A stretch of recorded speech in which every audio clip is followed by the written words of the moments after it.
I don't know who I am unless I'm in a relationship, so I can be who you want me to be.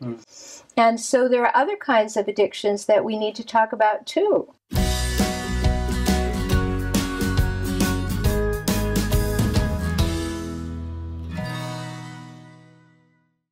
It seems that we're all addicted to something. Maybe it's alcohol, maybe it's bad relationships, maybe it's, hold on, let me just answer this text really quick. Like, there's a million things people are addicted to these days.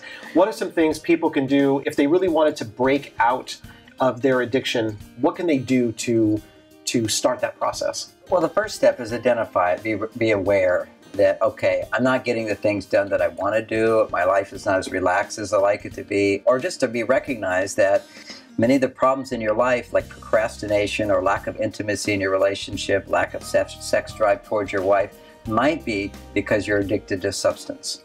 Now, what would that substance be? It could be a behavior, it could be sugar, it could be desserts. That will actually overstimulate your brain so you're less interested in your partner. John, what you said about it being very important that you're able to identify those things. You know, you can't heal what you don't acknowledge. I think you even wrote a book, something like that. What you feel you can heal. Exactly, right. Exactly. And so I think that that's sort of the step number one, is being able to say, you know, I think like realizing that your life is getting smaller, is becoming about this thing, whatever it is that's happening. And I think in our culture, we look at labeling like the substance, you know, you're an alcoholic, or you're this, or you have an eating disorder, or you have this.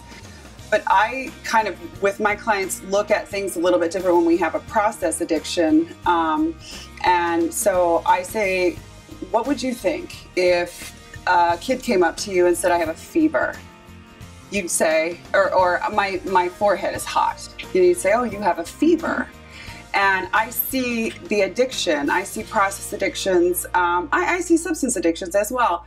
And so you can nurse yourself through that fever. But how can you do that in an established relationship where, as an example, she is addicted to going on Facebook, or he is addicted to going online and playing his games? Well, so what she does is she's able to look at that addiction. Like, if she's going to go on Facebook, and she's on Facebook and she's like, I've been on Facebook for the last 3 hours, you know, that's a temperature reading, or it's a barometer of the fever. Is that reaching out for something. It's like going outside of yourself and not nurturing yourself. There's an imbalance in your system, and you've allowed like a virus to come in and has created like this fever. So you can look at the experience of reaching out as a touch point for you to know that you need to come back to yourself. But what if they don't see it? What if you as a partner see the behavior of the other person doing all this? How can you create an environment where they start to see how their world's getting smaller?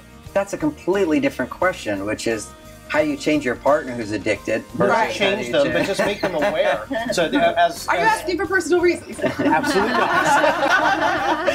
In just a second.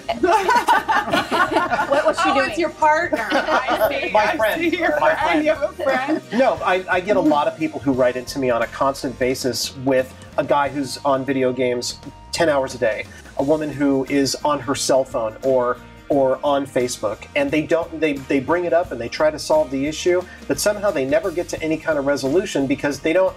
When you have a fever, you feel hot, you have symptoms. When you're deeply immersed in addiction that's a process addiction, you may not feel it. It just feels normal because it happens every day. Right, and to expand on that, and I really enjoyed what John said, and really thinking about, it's not that you don't like them on the computer. What is it that you don't like? You don't like that they're not spending time with you. You don't like that they're not helping you give the kids a bath. You know, you want them to be connected to you in your life. So that's how you have to think about it and phrase it and get out of your own head of, you know, what is my real need here? Asking yourself when you're frustrated with them on the computer, what's the real need? What is my need and what is not being met here? Sometimes you can do that for yourself. But then other times, just like John said, you want to ask them, I really would love it if you'd help me do the dishes tonight, or whatever it might be. Or next weekend, could we take a weekend away for my birthday and not have the phone with us? Because I really want to connect to you. You know, make it about them instead of you as well. I think it goes the other way too. You were talking about it making smaller and starting to focus on an addiction. I think we also have things like addiction to drama. which Yes. is a global kind of addiction. I really want to be seen, heard, known, appreciated, acknowledged, and accepted. And I can't get it here, and I can't get it here, and I can't get it here. Where can I get it?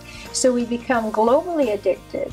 And those people are looking for an end to not feeling invisible, right? And we have that addiction that also takes place. So it's not hyper-focused addiction. It's kind of a global addiction that who I am requires something from all of you to heal. And then we say, oh, you're a drama queen or a drama king, and you just want attention. Well, yes, they do, because they have this incredible deficit. Right. And that doesn't mean that we become then enabling all the time and catering to them, but that we create some balance in that kind of addiction to drama. And the same thing happens in addicted to relationships, which we call codependence. I don't know who I am unless I'm in a relationship, so I can be who you want me to be. And so there are other kinds of addictions that we need to talk about too. The common thread I'm hearing from all of you is that if you're suffering from some process addiction, there are some things that you can do as an individual to make those changes. If it's deeper than that, or if it's a substance that's being abused, you want to seek outside help from a really qualified therapist.